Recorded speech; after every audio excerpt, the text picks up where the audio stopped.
So in terms of risk, I guess look, there's a number of issues.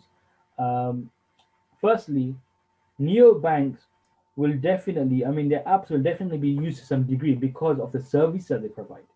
Until traditional banks don't catch up, and they will catch up. Look, these traditional banks are huge; they're powerhouses. They can, afford to buy out these banks and incorporate them into their services. Nothing stops them like that. Like they have the funds available, they have the power. So until that doesn't happen, until these big banks don't start incorporating some of these services, you'll see the youth generally adopting or using what I feel will be the case is as a secondary or tertiary bank account.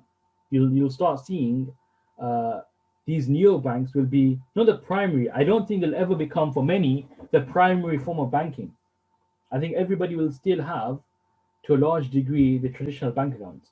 But what will start happening is you'll start using this neobank account for stuff like international remittances, right? Because they're faster, easier, and generally cheaper. You'll start using it for your currency exchange.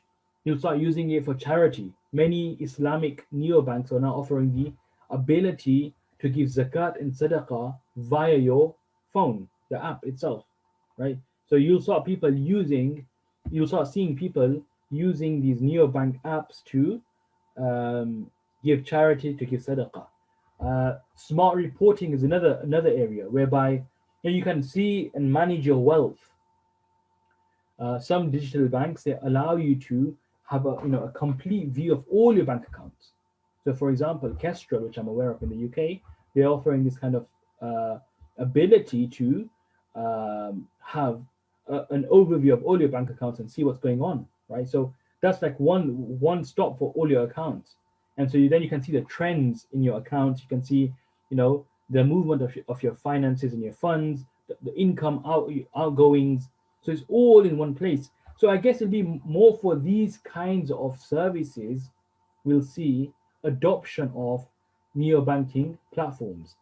Uh, in terms of it being the primary bank, I guess it will be like Starling Bank, right? Many people are using Starling Bank, um, and I guess that's because it has its license and it's really friendly to use.